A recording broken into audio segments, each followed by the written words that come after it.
तो असली सवाल यही है, मरूडो सही है या गलत? क्या ताकत कानून से ऊपर है?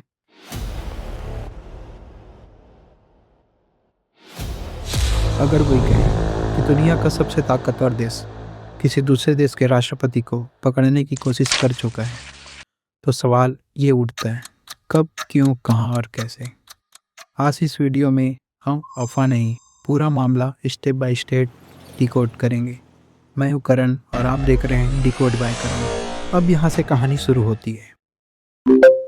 वेनेजुएला दुनिया का सबसे ज़्यादा ऑयल रिजर्व करने वाला देश।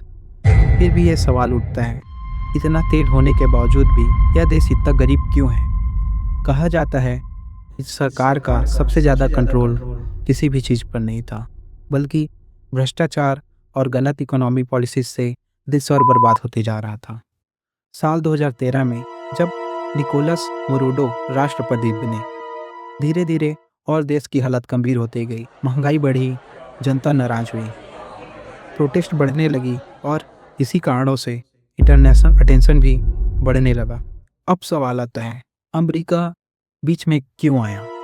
यूएस ने कहा वेनेजुएला में डेमोक्रेसी खत्म हो चुकी है, चुनाव फायर नहीं है, मडुरो तानाशाही कर रहे हैं। फिर कहा गया मडुरो पर ड्रग ट्रैफिकिंग और नार्को टेररिज्म जैसे आरोप हैं।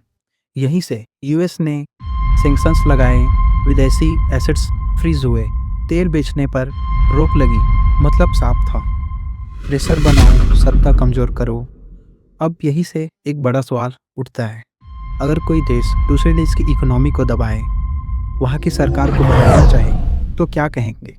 कुछ लोग कहते हैं ह्यूमन राइट्स के लिए बहुत ज़रूरी था, कुछ लोग कहते हैं इंटरनेशनल लॉ उल्लंघन है, क्योंकि हर देश की एक सर्वोच्च सत्ता होती है, बाहर से सरकार गिराना लीगल नहीं माना जाता।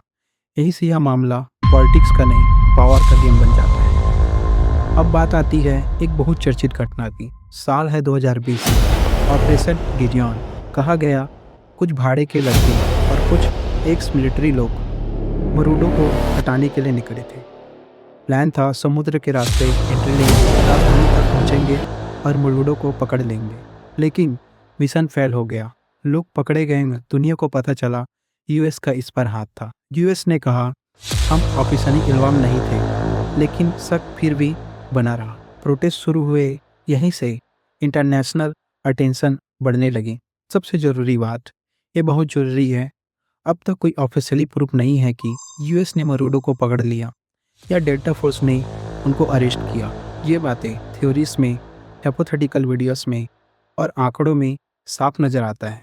मडुरो आज भी सत्ता में है, इसलिए हकीकत और मनगढ़ंत बातों को अलग करना बहुत ज़रूरी है। अब सोचने वाली बात है, जब कोई देश रिसोर्सेज से रिच होता है लेकिन पॉलिटिकली वीक होता है, तो ग्लोबल पावर इंटरेस्ट लेती है। यही से प्रेशर टैक्टिक्स इस्तेमाल होती है। इकोनॉमी, मीडिया, डिप्लोमेसी सब यूज़ होता है।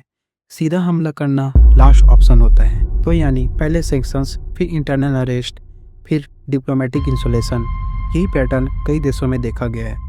तो असली सवाल यही है, मडुरो सही है या गलत? क्या ताकत कानून से ऊपर है?